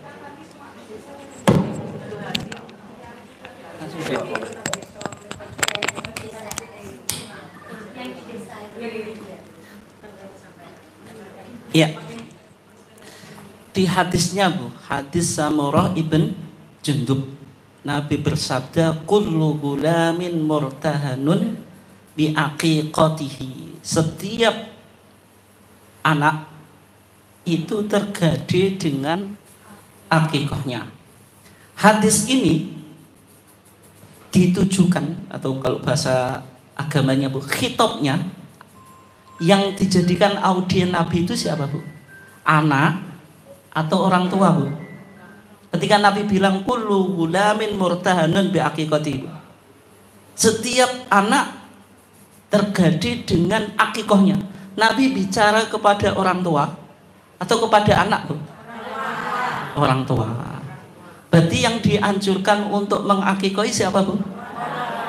Orang tua. Nah, sehingga akikah itu dibebankan kepada orang tua. Akikah itu waktunya kapan? Nabi bilang tudbahu anhu yauma sabiih. Tudbahu, akikah itu disembelih anhu untuk anak kecil, yauma sabiih, hari yang ke-7. Nabi menjelaskan hari ke-7 itu kira-kira anak itu sudah bisa nyari uang atau belum Bu? Belum gitu loh. Sehingga kita bisa pahami di sini akikah itu sesuatu yang dibebankan kepada orang tua, bukan kepada anak. Terus bagaimana, ada kesimpulan Bu? Kalau akikah itu boleh bagi orang yang sudah dewasa, yang sudah bisa mencari apa? Uang. Itu didasarkan pada hadis tadi. Hadis Nabi ketika sudah diangkat menjadi Nabi, itu melakukan akikah untuk dirinya. Akon Nabi sallallahu alaihi wasallam ba'da ma bu'itsa. Nabi itu mengakikahi dirinya setelah ia apa? Diangkat menjadi Nabi, yaitu 40 tahun. Berarti Nabi dulu diakikahi sama Abdul, bapaknya atau enggak? Enggak, jenengan Bu? Jenengan? Enggak, berarti ada kesamaan ya dengan tadi. Maksudnya enggak apa-apa Bu, Nabi saja tidak diakikahi gitu. Kalau jenengan enggak diakui ya enggak apa-apa. Yang jenengan sekarang kalau bisa ya korban itu yang jelas gitu, lebih jelas gitu. Meskipun belum diakui enggak apa-apa, dan enggak usah diniatkan, oh saya niat akikah dengan hewan korban itu Pak. Di masyarakat kan gitu Pak. Katanya enggak sah kalau apa Pak, yang belum akikah harus akikah dulu baru korban. Tidak macam itu ya. Berarti kesimpulannya akikah itu ditujukan kepada yang dibebani Bu, orang tua. Dan hadisnya tadi maudhu, hadisnya lemah. Sebagian ulama bilang dhaif, sebagian bilang maudhu itu. Dan bertentangan dengan hadis Samurah ibn Jundub yang sahih. Kalau akikah itu disembelih pada hari yang ke-7. Nah bagaimana kalau kasusnya sebagaimana yang jenengan sampaikan itu Bu? Kan kalau di masyarakat kan anak sudah bisa cari uang, punya uang gitu, uangnya dikasihkan kepada orang tua kan gitu. Karena tadi kan akikah kan dibebankan kepada orang tua gitu loh. Tapi apa? Uangnya dari anak. Tapi masalahnya itu waktunya sudah kelewat itu, Bu. Sudah expired. Soalnya dia sudah dewasa itu. Jadi gitu, Bu. Ya. Monggo. Kalau anak korban untuk orang tua gimana?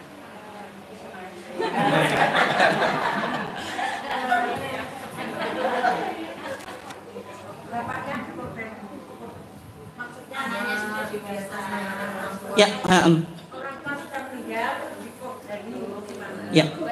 Korban itu, Bu, korban itu satu korban untuk satu keluarga, Bu. Ya. Tapi anaknya sudah meninggal itu. Ya. Oh ya. Semacam itu sudah dibahas di fatwa tarjih, Bu. Yang pertama, korban untuk orang yang meninggal itu boleh, tapi ada syaratnya. Syaratnya apa? Yang pertama ada wasiat. Dia wasiat atau tidak? Yang kedua nadar. Dia pernah apa? Nadar. Bersumpah itu. Di masa apa? Hidupnya itu. Kalau semacam itu boleh, Bu. Tapi kalau tidak, jenengan niat korbannya untuk diri jenengan sendiri. Itu sudah mencukupi satu keluarga dan termasuk bapak ibu yang sudah meninggal. Karena ibadah korban itu, Bu, disebut sunnah jamaiyah. Ibadah sunnah tapi dia kolektif untuk satu anggota keluarga. Sebagian ulama ada yang memahami baik yang masih hidup maupun yang sudah meninggal. Dan kalau jenengan korban untuk dirinya sendiri, Bu, Nabi bersabda, al-waladu min kasbi walidihi. Anak itu jerih payah orang tua. Makanya kalau orang tua punya anak yang soleh atau solehah, itu pasti pahalanya mengalir ke orang tua. Kalau jenengan bisa berkorban, insya Allah ya termasuk pahalanya ya sampai pada orang tua. Meskipun niatnya tadi untuk jenengan dan keluarga, makanya diniati untuk diri saya dan semua anggota keluarga saya, baik yang hidup maupun yang meninggal itu. Tapi kalau secara khusus korban untuk yang orang yang meninggal, nggak ada wasiat, nggak ada nazar, yang itu dalam fatwa tarjih tidak perlu untuk dilakukan. Ini, monggo.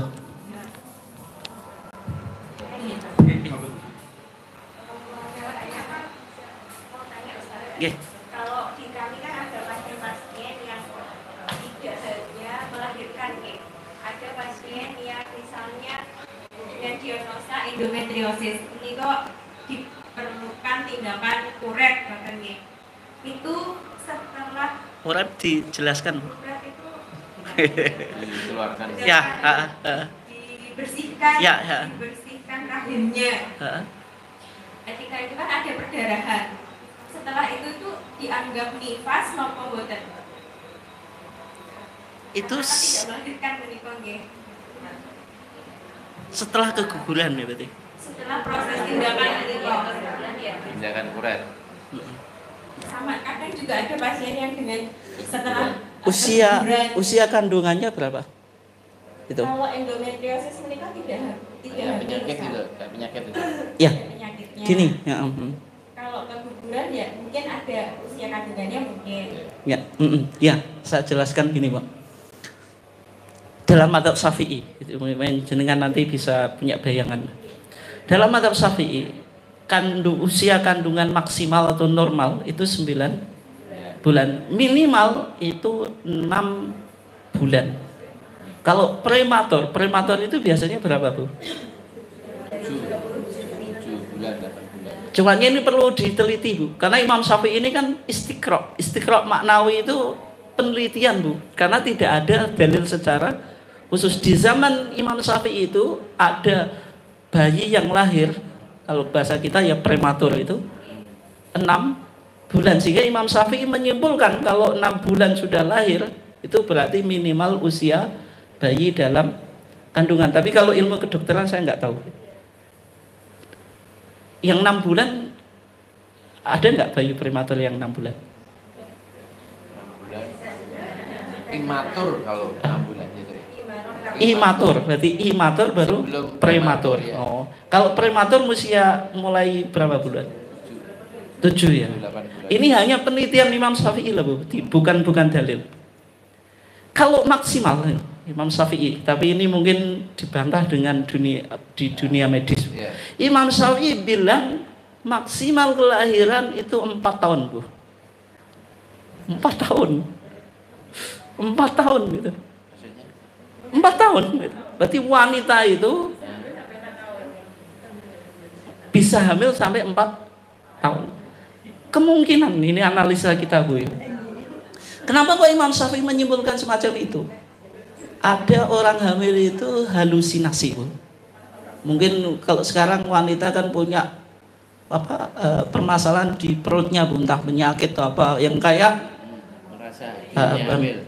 merasa hamil. Padahal tidak hamil. Itu kan halusinasi. Karena di masa Imam Syafi'i dunia kedokteran belum secanggih sekarang, Bu, ya. Sehingga disimpulkan oleh mazhab Syafi'i kalau maksimal wanita hamil itu 4 tahun. Tapi kesimpulan ini tentu dalam dunia kedokteran ya tidak bisa diterima, Bu, kan gitu. Ya, itu. Nah, itu dalam mazhab Syafi'i. Nah, sekarang tadi kalau dalam penelitian Imam Syafi'i tadi usia kandungan itu minimal itu 6 bulan. Meskipun dunia kedokteran bilang imatur, prematur itu 7 gitu. Nah, lihat pasiennya itu usia kandungannya berapa gitu. Berarti kalau di bawah itu ya secara otomatis tidak disebut nifas itu, tidak disebut nifas. Yang jelas kaidahnya yang disebut nifas itu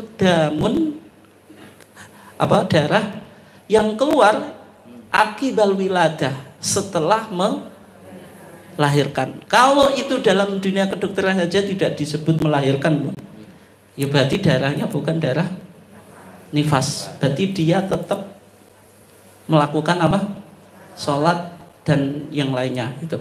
Kalau abortus itu 2 bulan keguguran itu berat. 2 bulan itu kan belum jadi, dan juga belum usia kandungan yang normal gitu. Sehingga semacam itu ya, untuk kehati-hatiannya juga tidak dilakukan dia tetap tidak dimasukkan nifas. Cumanya saya yang perlu penjelasan atau mungkin ingin tahu itu, kalau abortus darahnya selalu keluar atau enggak, Bu? Sampai berapa biasanya? Misalnya 2 bulan berapa, Bu? Bisa 1-2 minggu. 1-2 minggu itu keluar darah ya? Iya, pagi belum dikeluarkan itu keluar terus. Ada yang hanya keluar sebagian. Nah, itu kadang-kadang sampai seminggu, 2 minggu, lebih 3 minggu bisa. Tapi untuk kehati-hatian ya, karena itu kan tidak dalam kondisi Melahirkan. Tidak dalam kondisi normal itu. Sehingga sebagian ulama memahami itu ya tidak disebut nifas. Tapi yang menjadi masalahnya itu kan mengeluarkan darah. Lah itu darahnya dihukumi apa gitu loh. Kalau istihadah yang kita jelaskan itu kan kondisinya normal, dan kita berpatokan pada tadi usia kandungan 9 bulan. Mazhab Syafi'i menyimpulkan minimal orang hamil minimal, Bu, 6 bulan. Meskipun kalau di dunia kedokteran tadi kayaknya nggak ada, Bu, ya itu maksimal 7 bulan.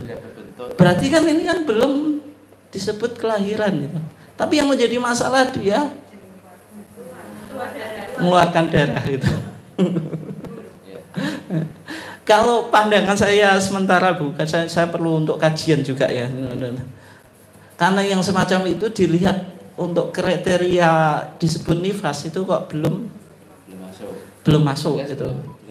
Ya, belum masuk gitu.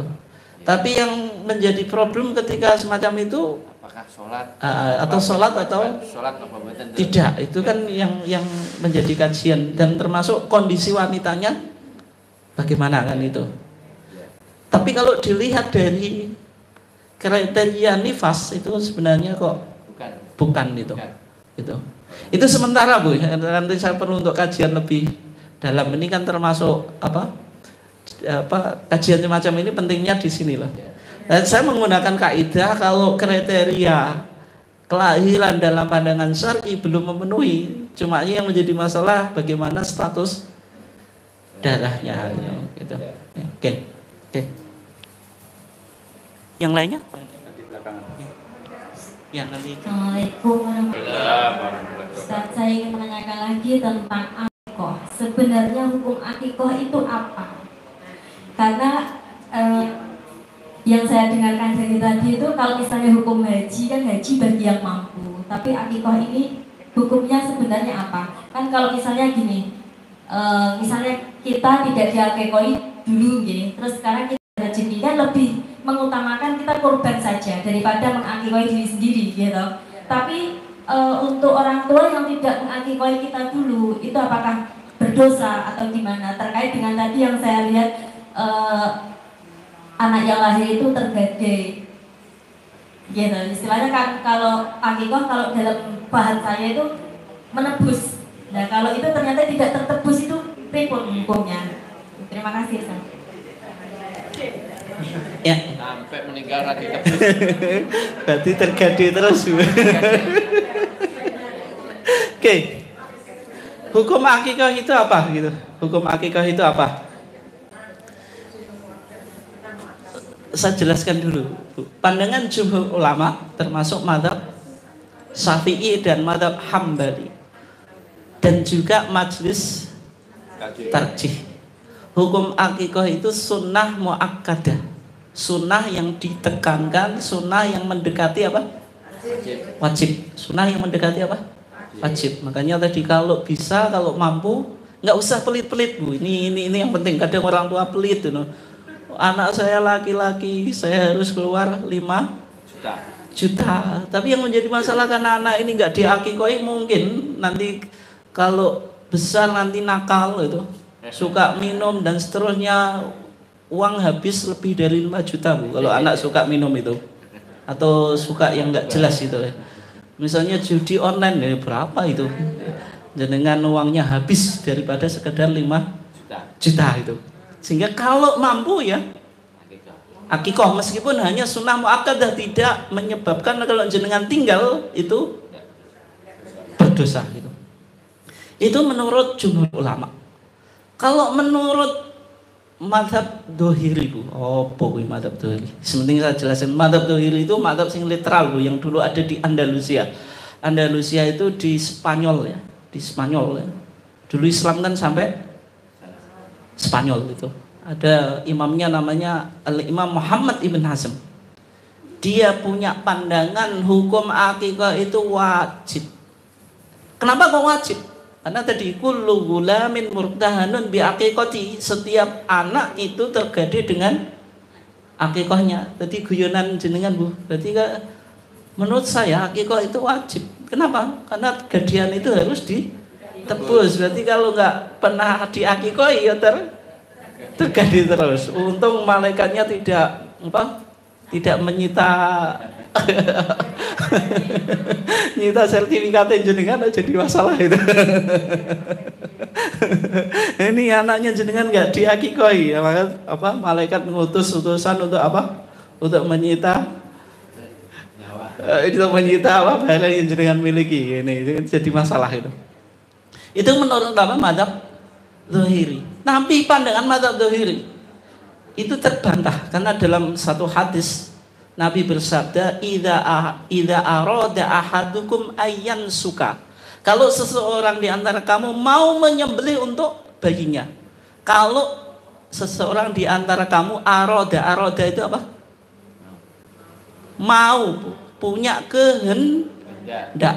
Saya tanya, sesuatu yang wajib itu digantungkan pada kehendak atau tidak? Digantungkan kehendak atau enggak Bu? Oh, kita sholat 5 kali dalam sehari semalam. Itu kalau saya mau. Kalau nggak mau kan ya udah. Itu wajib atau sunnah? Wajib. Nggak sholat wajib, tapi boleh atau nggak? Nggak boleh. Suatu kewajiban itu tidak digantungkan kehendak. Jenengan mau berkehendak atau tidak, tetap harus. Tapi kalau Nabi bilang idza arada ahadukum, kalau saudara di antara kamu ingin, kan berdasarkan keinginan. Keinginan itu apa? Kehendak. Berarti akikah tidak wajib. Meskipun tidak wajib, karena ada hadis tadi Samurah ibn Jundub yang ia bilang Nabi bersabda apa? Setiap anak itu tergadai dengan akikahnya, sehingga kita simpulkan sunnah muakkadah kalau bisa ya dikerjakan. Kalau mampu itu ya. Dan bagaimana kalau usia dewasa ya, kembali ke tadi Bu, jawabannya akikah itu maksudnya yang dianjurkan untuk akikah itu orang tua. Kalau jenengan mampu sekarang ya itu korban itu. Kalau yang mengakikah neneknya masuk sedekah atau masuk akikah? Biasanya neneknya. Ya, itu nggak apa-apa Bu, nggak apa-apa. Misalnya tadi, ketika Hasan dan Husain itu lahir, yang mengakikoi bapaknya siapa? Ali ibn Abi Thalib nikah dengan Fatimah Zahra, siapa? Bintu Rasulillah, yaitu anaknya Rasulullah. Tapi yang mengakikoi siapa? Kakeknya. Rasulullah, yaitu kakeknya itu. Sehingga boleh, semacam itu boleh.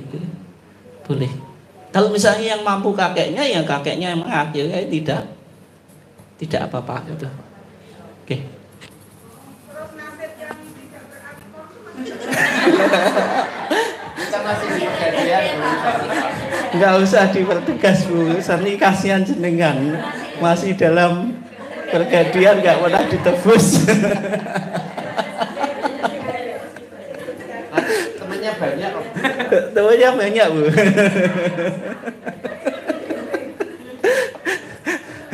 Ya bagaimana nasib yang tidak diakikah Bu? Tadi kan namanya kan sunnah muakkadah, tidak sampai apa? Wajib. Tapi akikah itu penting Bu. Makanya kalau ibu-ibu Aisyah harus tahu skala prioritas dari sekian upacara adat Bu, syukuran adat. Nggak jenengan lakukan nggak apa-apa. Misalnya berukuhan nggak dilakukan nggak apa-apa. Tingkepan itu modalnya banyak loh Bu gitu. Banyak itu. Kemudian semacam-macam. Yang ini jenengan tidak lakukan kan tidak ada perintahnya dari agama, itu kan hanya budaya, sehingga kita harus tahu skala prioritas fikul awaliyah. Yang prioritasnya apa? Akikah. Sehingga kalau pasutri istrinya sudah hamil itu mulai menabung gitu loh. Sejak dini ini yang penting Bu, menabung, sehingga waktu 7 bulan wis tonggone ngliseni ya.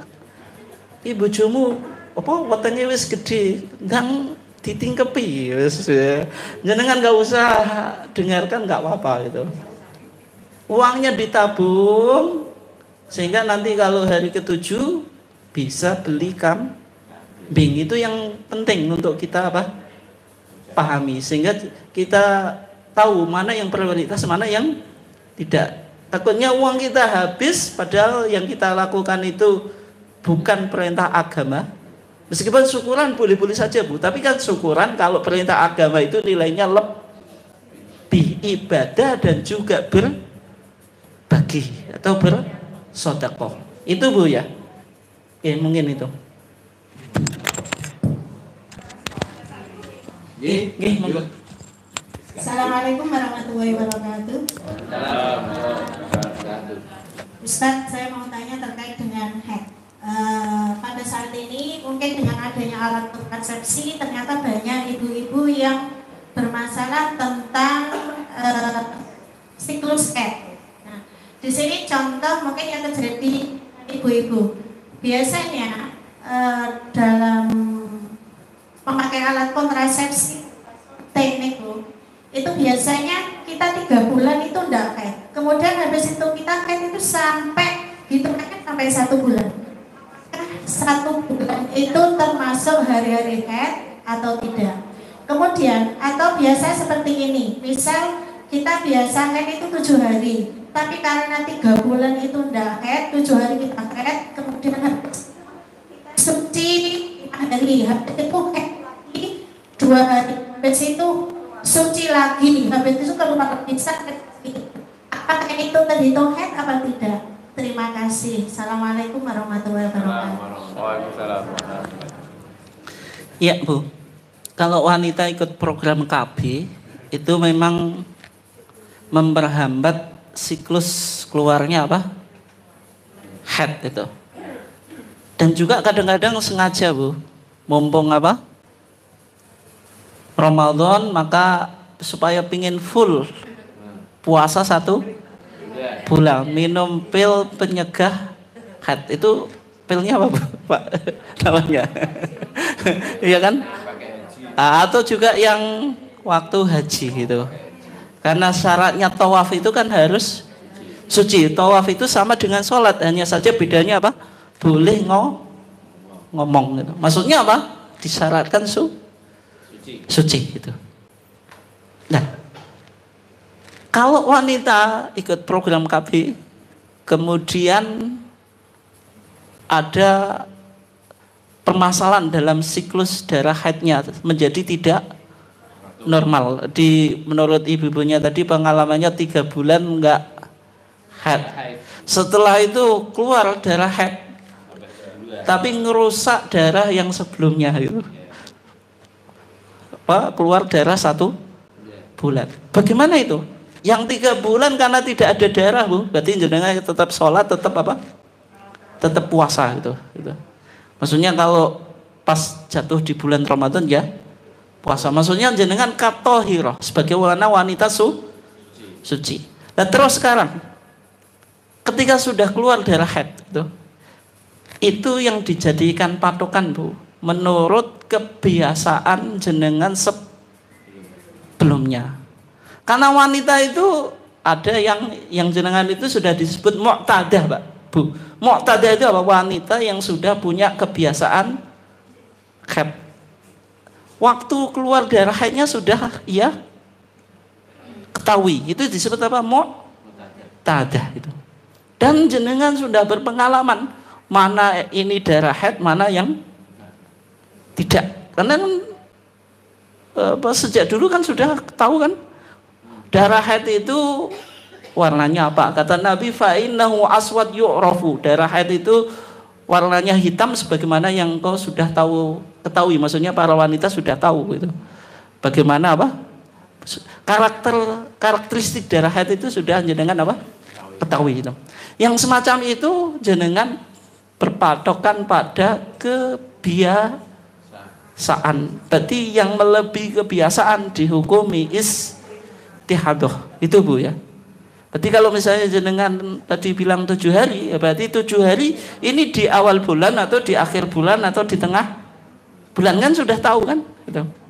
Berarti yang jenengan biasa haid, misalnya saya biasa haid 7 hari di awal bulan, berarti itu yang dijadikan patokan. Lebih dari 7 hari dianggap darah istihadah. Itu Bu ya, cara apa membedakannya.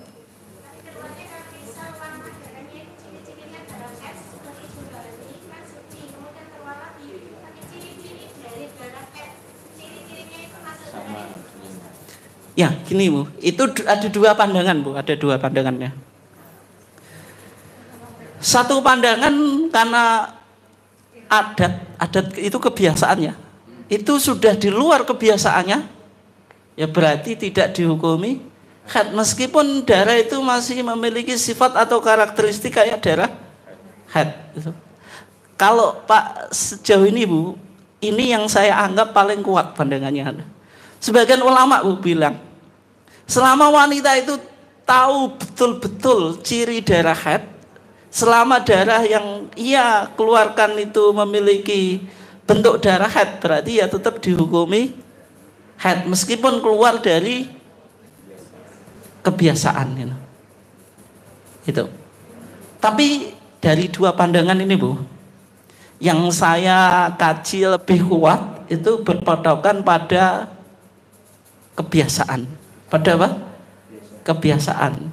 Yang kedua, itu bisa jadi dia kurang jeli, Bu. Kurang jelinya kalau mengamati tidak begitu teliti gitu. Gitu. Itu. Jadi tetap berpatokan pada kebiasaan itu. Karena had itu di hadis-hadis Nabi berdasarkan kebiasaan itu. Dia berpatokan pada apa? Kebiasaan itu. Oke. Nggih, monggo. Seperti yang diutarakan Ustaz tadi, kalau darah nifas itu batas maksimalnya ada 40 hari. Pertanyaan saya, apakah untuk haid itu ada batas minimum atau maksimum? Kayak gitu Ustaz.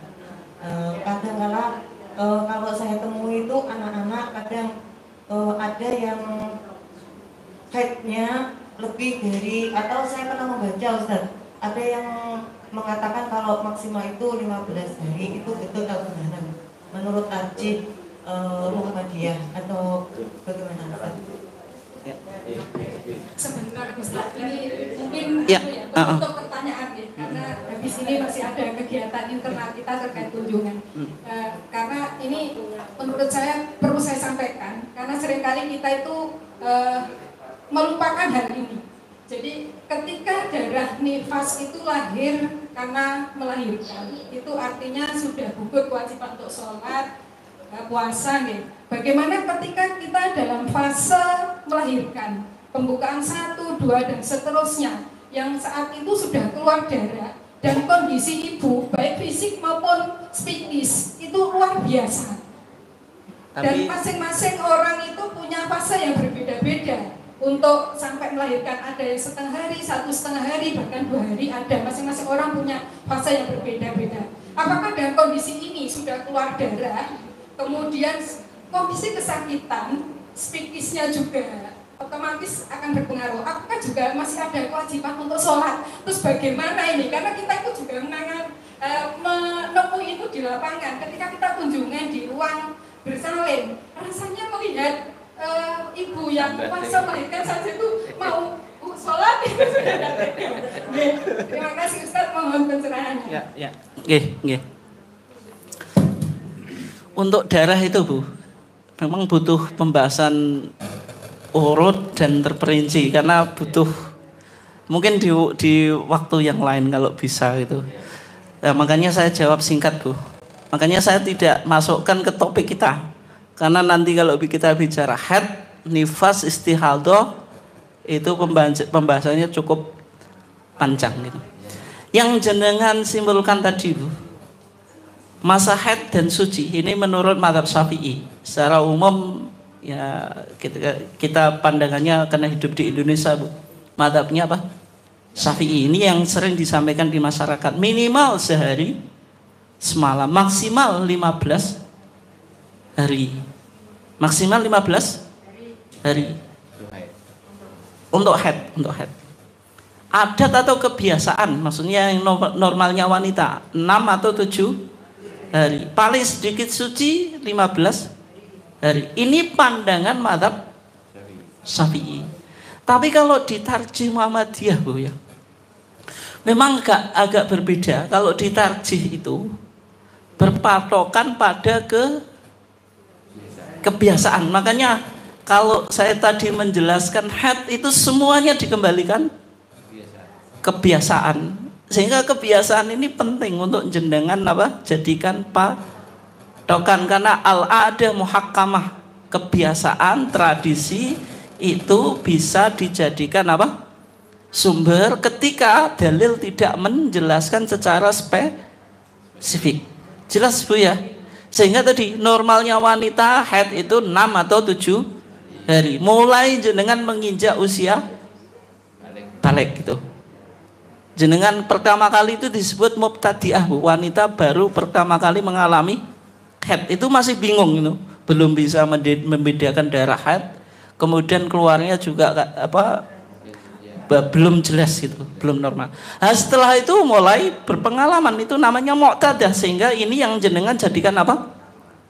Patokan. Sehingga dalam pandangan tarjih, memang ini agak nggak sebagaimana madzhab Syafi'i. Kalau madzhab Syafi'i kan selama darah itu keluar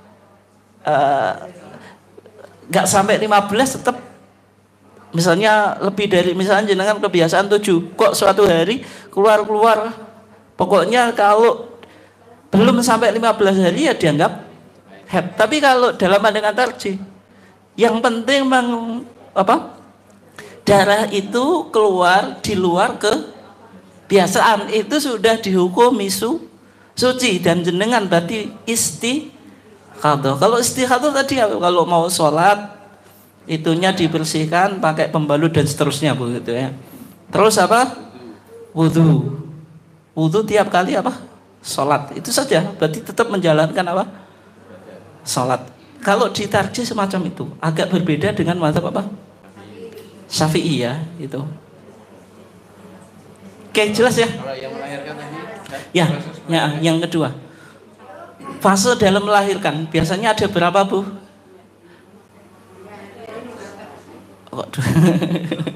Ada, maksudnya darahnya itu keluar ada beberapa kali kan gitu.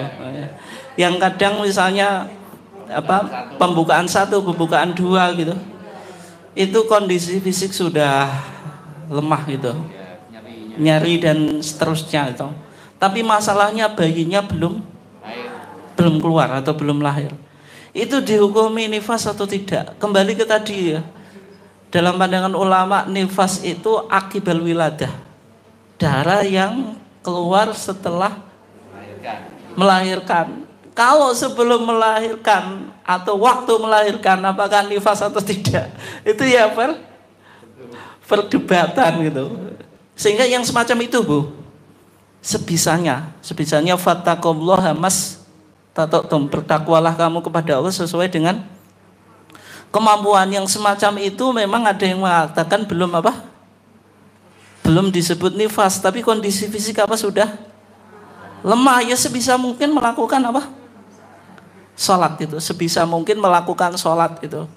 Tapi kalau misalnya fisiknya wis lemah dan seterusnya, itu kan ya wallahu alam kan itu. Misalnya enggak sholat, ya mudah-mudahan diterima diampuni oleh Allah dan memperbanyak nanti sholat sunnah itu.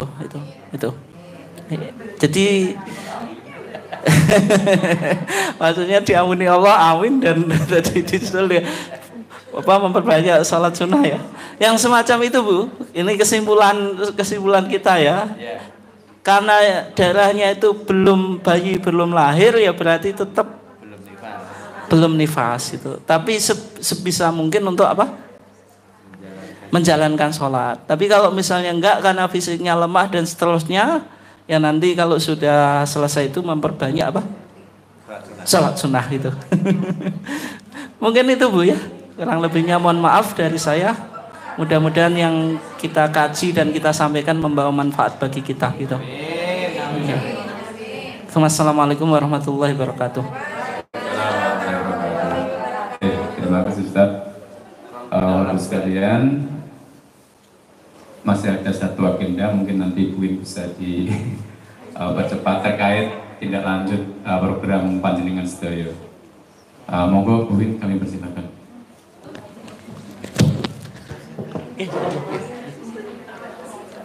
Silakan.